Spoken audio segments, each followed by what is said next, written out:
Bismillahirrahmanirrahim. Assalamualaikum warahmatullahi wabarakatuh. Saya Fitriani dari kelas Ilmu Pemerintahan 5C Universitas Muhammadiyah Makassar. Saya membuat tugas video ini untuk mereview atau meresum buku, yaitu buku dari Dr. Mansur Fakih dengan judul bukunya yaitu Analisis Gender dan Transformasi Sosial. Saya sedikit akan membahas mengenai isi buku ini, yaitu gender. Gender diambil dari kata gender diambil dalam bahasa Indonesia dipinjam dari kata bahasa Inggris. Gender dapat dibedakan menjadi kata gender dan kata seks. Konsep lainnya yaitu konsep gender, yakni suatu sifat yang melekat pada kaum laki-laki maupun kaum perempuan yang dikonstruksi secara sosial maupun secara kultural. Perbedaan gender melahirkan ketidakadilan. Perbedaan gender selanjutnya tidaklah menjadi masalah sepanjang tidak melahirkan ketidakadilan gender. Untuk memahami bagaimana perbedaan gender menyebabkan ketidakadilan gender dapat melalui berbagai manifestasi ketidakadilan yang ada. Ketidakadilan gender termasuk manifestasi sebagai bentuk ketidakadilan, yakni menganalisis atau proses pemisahan atau proses pemikiran ekonomi, subordinasi atau anggapan tidak penting dalam keputusan politik. Berikutnya yaitu baiklah, selanjutnya yaitu diskursus pembangunan nasib kaum perempuan. Selanjutnya, secara kritis difokuskan pada diskursus pembangunan pada kaum perempuan dan tentang bagaimana ketidakmampuan developmentalisme merubah posisi ideologis kaum perempuan di masyarakat, dan kemudian dilanjutkan dengan penguraian tentang program Women in Development yang lebih ditujukan kepada kaum perempuan dan bukan kepada analisis hubungan ketidakadilan gender. Baiklah, jika kita melihat pengertian konsep dasar pembangunan, sesungguhnya tidak ada konsep dalam ilmu-ilmu sosial yang serumit dan sesamar kata tersebut. Istilah pembangunan dipakai dalam bermacam-macam konteks dan seringkali dipergunakan dalam acara konotasi politik dan ideologi tertentu. Ada banyak kata yang memiliki makna sama dengan kata-kata pembangunan, seperti misalnya perubahan sosial, pertumbuhan, kemajuan, dan modernisasi. Dari kata tersebut hanya ada satu istilah yang dapat memberikan makna perubahan ke arah positif, yaitu perubahan sosial. Pada bagian kedua buku ini yaitu analisis gender dalam gerakan transformasi perempuan.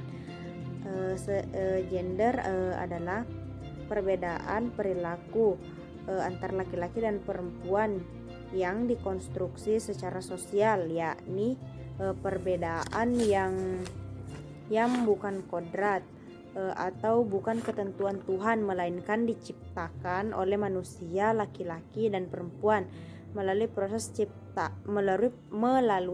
sosial dan kultural yang panjang. Perbedaan gender pada proses berikutnya melahirkan peran gender dan dianggap tidak menimbulkan masalah, maka tak perlu digugat. Jadi kalau secara biologis kodrat kaum perempuan itu bisa hamil, melahirkan dan menyusui, kemudian mempunyai peran gender sebagai perawat, pengasuh, dan pendidik anak. Sesungguhnya tidak ada masalah tidak ada masalah dan tidak perlu digugat.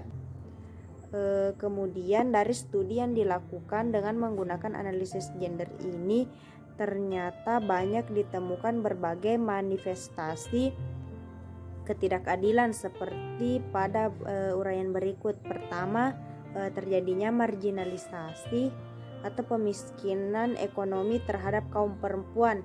Meskipun tidak setiap marginalisasi perempuan disebabkan oleh ketidakadilan gender, namun yang dipersoalkan dalam analisis gender adalah marginalisasi yang disebabkan oleh adanya perbedaan gender. Dengan kata lain, peran gender perempuan mengelola, menjaga, memelihara kerapian mengakibatkan tumbuhnya transisi dan keyakinan masyarakat bahwa harus bertanggung jawab atas terlaksananya keseluruhan pekerjaan domestik. Sosialisasi peran gender tersebut menimbulkan rasa bersalah dalam diri perempuan jika tidak melakukan tugas domestik tersebut. Untuk memperjelas peran analisis gender, kita perlu memahami paradigma di balik teori feminisme, upaya mencari penjelasan teoritik terhadap pertanyaan mengapa dan bagaimana. Itulah yang melahirkan timbulnya berbagai macam teori feminisme yang ada. Pada umumnya, orang berprasangka bahwa feminisme adalah gerakan pemberontakan terhadap kaum laki-laki, upaya melawan peranata sosial yang ada, misalnya institusi rumah tangga, perkawinan, maupun usaha pemberontakan perempuan untuk mengingkari apa yang disebut sebagai kodrat. Meski gerakan feminis datang dengan analisis dan dari ideologi yang berbeda-beda, umumnya mereka mempunyai kesamaan kepedulian, yakni memperjuangkan nasib kaum perempuan. Kemudian selanjutnya ada anatomi gerakan perempuan.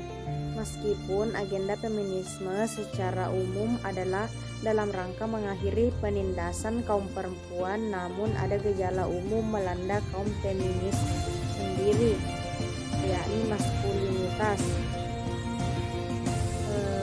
Kaum liberal misalnya yang percaya bahwa kebebasan dan persamaan berakar pada rasionalitas dan perempuan adalah makhluk personal.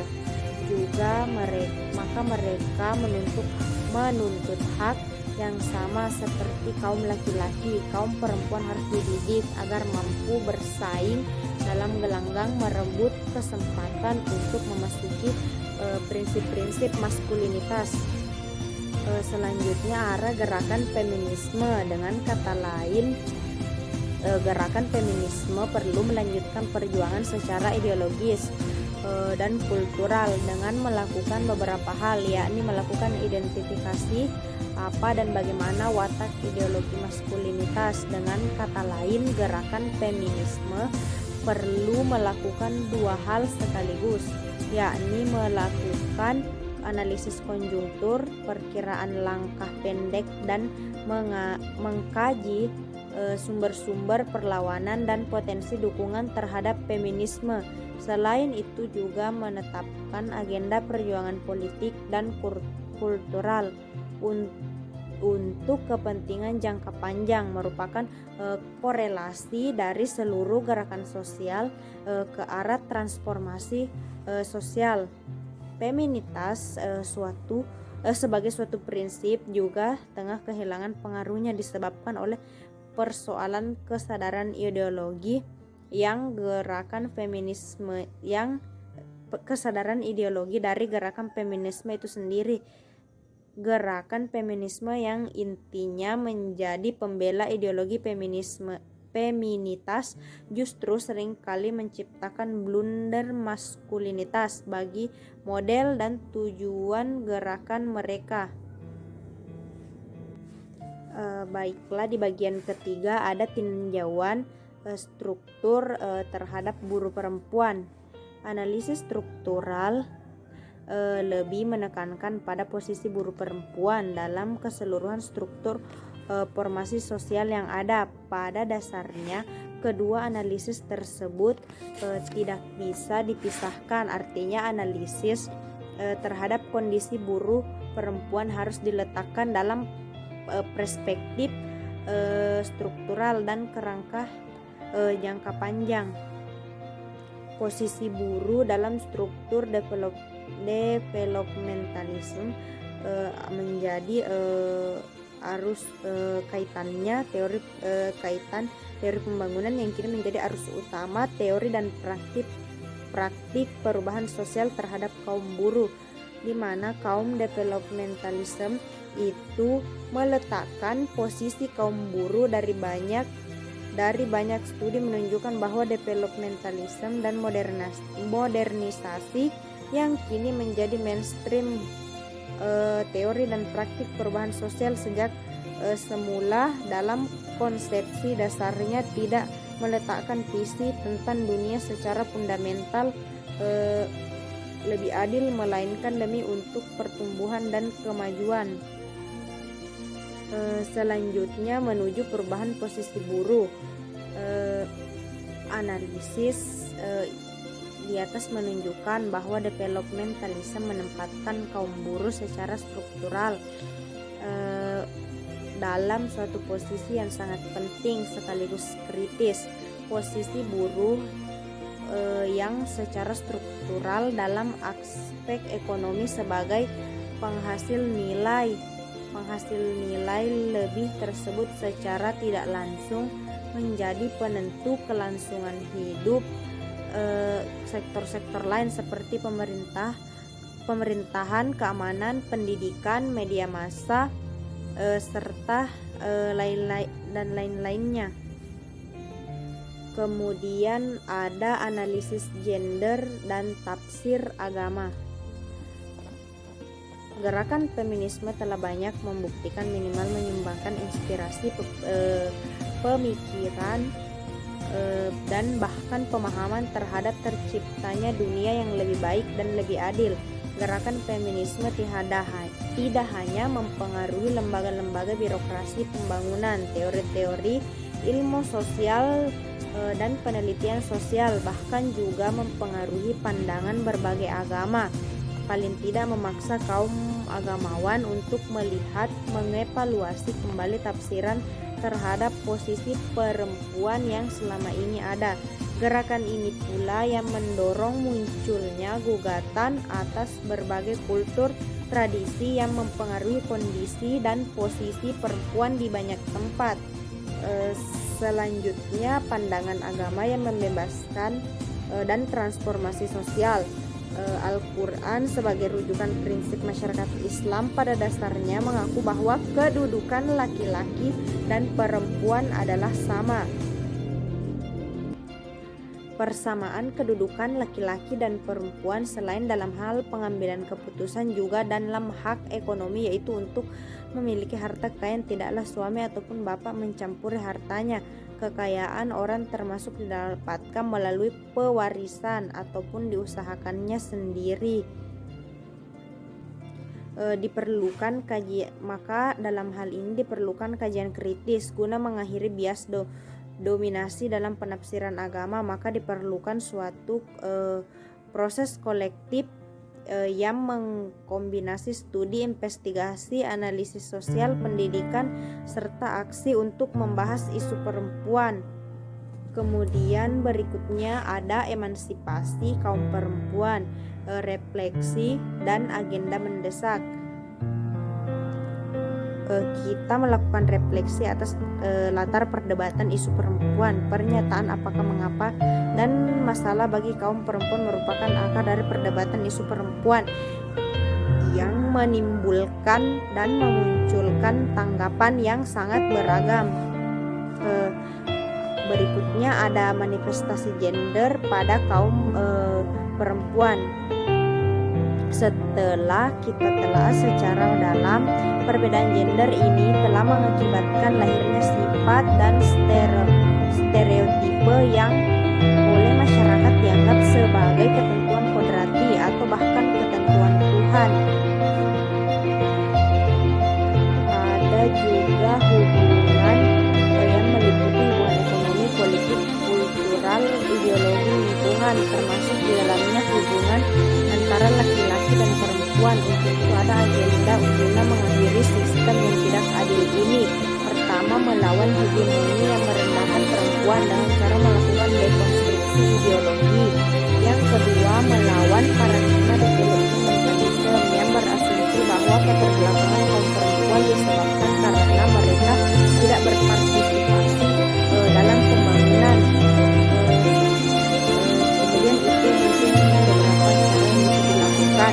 Lalu ketidakadilan gender harus dihentikan. Memperjuangkan ketidakadilan gender merupakan tugas berat karena masalah gender adalah masalah yang sangat intens di mana kita masing-masing terlibat secara emosional.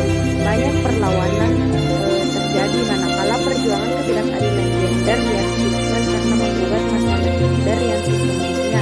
Berarti kita juga menggugat privilege yang kita dapatkan dari adanya ketidakadilan gender.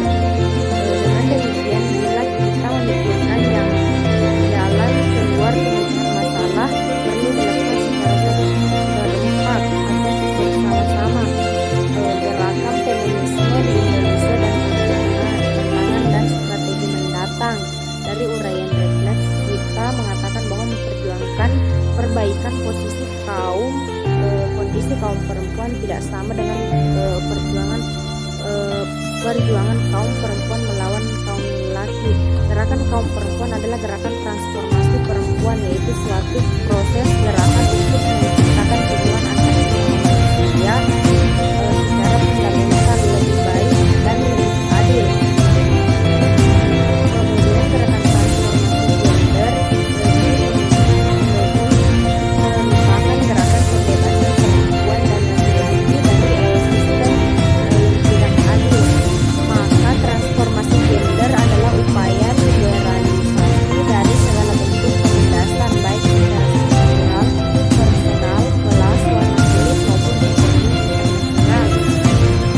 Dengan demikian sesungguhnya gerakan feminisme bukanlah gerakan semata-mata untuk menyerang laki-laki, tetapi merupakan gerakan perlawanan terhadap sistem yang tidak adil serta patriarkal bahwa perempuan itu pasti tergantung dan inferior.